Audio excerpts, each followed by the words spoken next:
Sheik Mustapha lọ ṣe wá sí ìlú kan tá à ń pè ní sẹpẹtẹrí.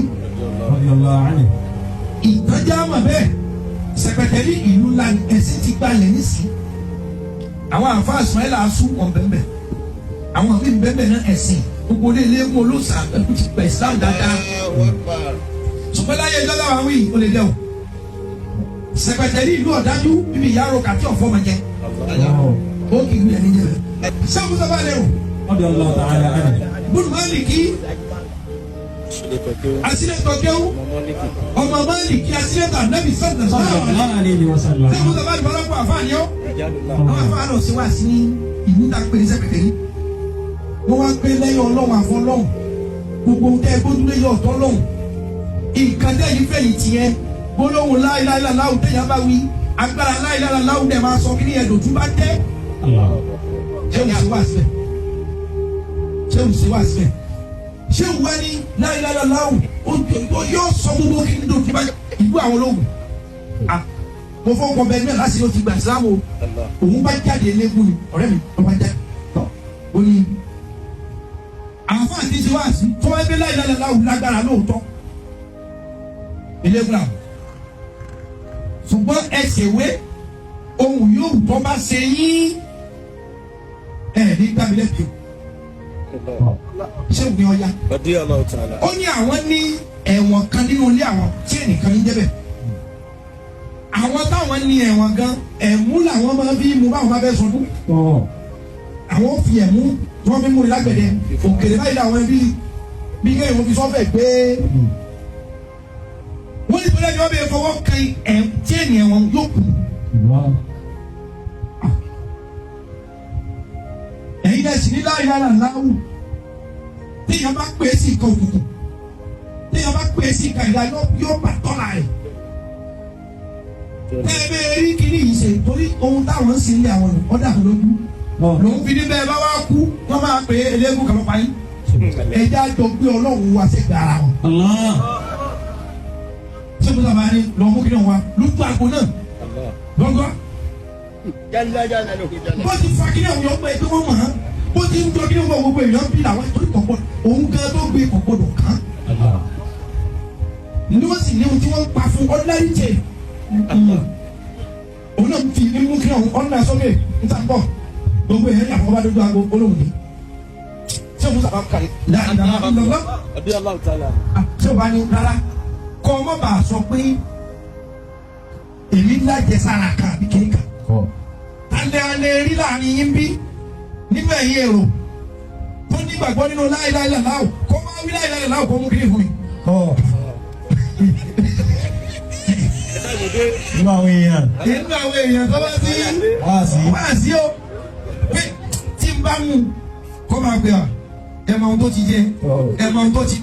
Ṣé o bá ní ẹja ṣe é ní random question ẹja throw rẹ̀ on the floor ẹja throw ẹ̀ on here pé ọ̀dà gẹ́gẹ́ bí wà á sítáǹsì bí láyé aláwọ̀ lágbára ju ọkọ̀ nǹkan lọ́wọ́ níbi tí a bá dé mùsùlùmí wo ni ó kàn sọ láyé aláwọ̀ kí yóò sọ àmù kápá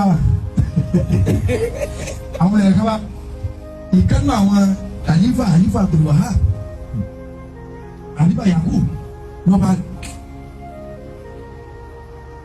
Lójú ẹgbẹ́ ọ̀rọ̀ lọ kábọ̀kọ́ àbá ìyá tó mọ̀jọ́ náà ló dìde àbákọ́ ká àwọn ìdílé àyírí. Bàbá ni èyí bá bẹ eléégún fúnra ẹ pé ẹja wà fún òun tó bá yẹ pé la ilaha illallah wọ́n bá lọ bí ẹ̀wọ̀n ṣé òun ní wí la ilaha illallah kọ́ mú tó bá ti wá mú dákọ̀ fi kọ́rùn.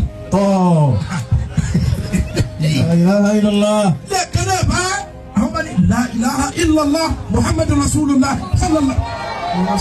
Fẹ́ẹ̀ni tẹ́lẹ̀ mú rẹ̀ ò lè mú ọba mú gbàtọ́ mú ọba gbé mọ́. Allah.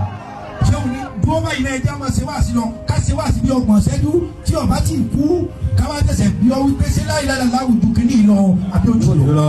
Allah. Níjọ́ náà lòun náà gba Islam. Allah gbọ́rù.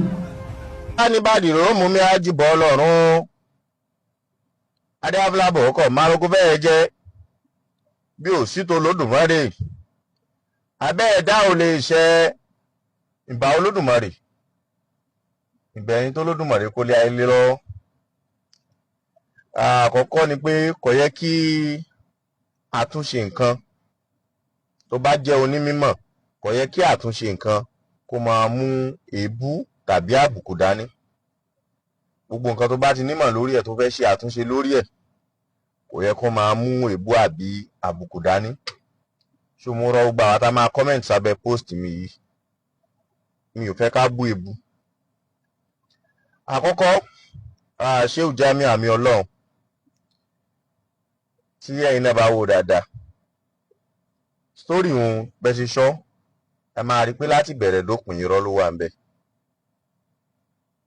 Lóòótọ́ lẹ́nìkan lè gbé wọ jáde nítorí pé kò sójú mi, ṣùgbọ́n mo kè Ògùn nìyí náà, ẹ understand Ògùn yàtọ̀ sí òòṣà.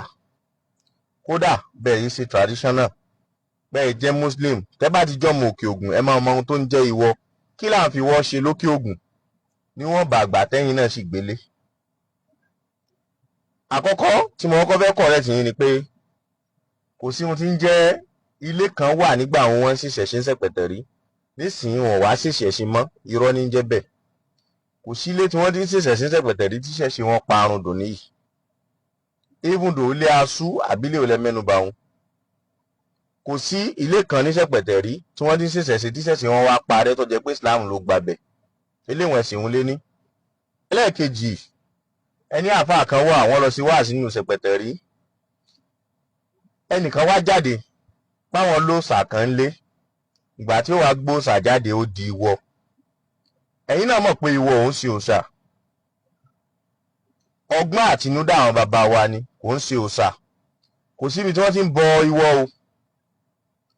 Tẹ́yìn náà tẹ́ ẹ̀ bá ní sọ pé ẹ ti gbàgbé sẹ́yìn, ẹ máa rí pé eré làwọn bàbá wa máa fi wọ́ ṣe. Eré ọdẹ tí wọ́n bá ń sípà tàbí wọ́n ń ṣe kankan bí ọdẹ, wọ́n ń ṣe ọdún Ògún, wọ́n á máa gbé wọ láti fi dára wọn lára yá. Táwọn èèyàn bẹ̀rẹ̀ sí ní máa sáré tẹ̀lé ẹni tó bá gbé wọ lẹ́yìn. Bóyá òkú àgbà wọ́n á máa gbé wọ. Ilé kọ̀ọ̀kan ló níwọ nígbà àwọn tó bá jẹ́ ilé tó tan mọ́ ọdẹ.